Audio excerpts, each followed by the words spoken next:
Bukod sa pinagdaraan ng family issues, inamin ni Jillian Ward na makailang ulit na niyang sinubukan mag-quit sa showbiz. Lahat ng yan nag-ugat sa kanyang anxiety at personal struggles while growing up in the public eye. Ang part 2 ng pagsalang niya sa GMA Integrated News interview sa Chika ni Nelson Canlas. Sa part 1 ng aking interview with Jillian Ward and Michael Sager, like last year, nag-separate yung parents ko, so inamin ng star of the new gen na naghiwalay kamakailan ng kanyang mga magulang at nag-iwan ito ng malaking kalungkutan sa kanya. Para sa mga anak na dumaraan daw sa ganitong sitwasyon, magpakatatag ang payo ni Jill. So I guess, kinailangan ko na lang din po intindihin yung both sides. So, you really have to understand why it's happening.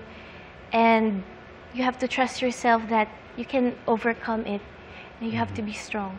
Pag-amin pa ni Jill, nagkaroon ng time na merong misunderstanding sa amin ng dad ko, but I really love my papa super. So, I hope you're proud, and I'm proud of you din na na-overcome niyo ni mama kung ano man yung mga pinagdaanan niyo. And kung ano man yung mga tinuro mo sa akin, I will show you na worth it lahat yon.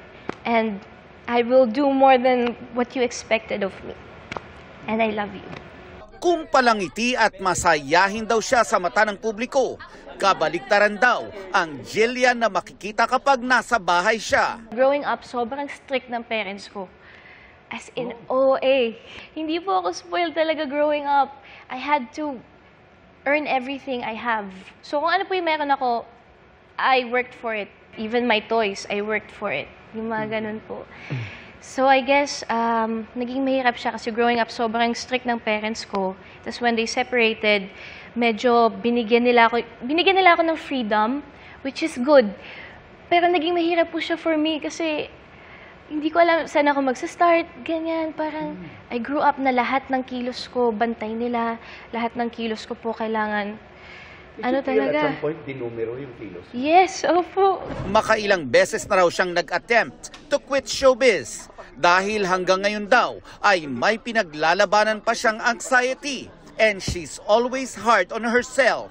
Do you enjoy the attention? Kasi since 5, lahat ng puntahan mo, mall, palengke, restaurant, lahat kilala ka, lahat gustong buhatin ka, lahat gustong magpa-picture sa'yo. Yes po, na-enjoy ko siya kasi pag meron po nagpapapicture, sobrang saya nila. But sometimes, meron pong isang incident na wake po ng grandfather ko. Tapos umiiyak ako, tapos may gusto makipag-selfie, gano'n. Tapos super bata pa po ko noon, mga 13. Eh, growing up, hindi po ako marunong mag-say ng no. So imagine niyo po, andun yung kabang ng lolo ko, umiiyak ako, tapos may papaselfie, so parang, sige po. I grew up na hindi po ako marunong mag-no.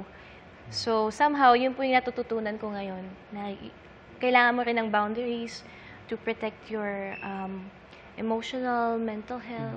This year sa prime time naman, magpapaiyak. Hindi ko naman pwedeng iwan yung pamilya ko. Magpapakilig si Jillian at Michael sa pinakabagong rom-com na May Ilonggo Girl. How much I love you. Tila tribute daw ito ni Jill sa kanyang ina na isang Ilongga.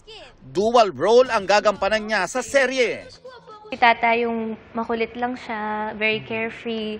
So masasabi ko po, almost same lang kami, So, ganyan. kumbaga wala kang effort masyado pag si Tata. Sakto lang po, gano'n.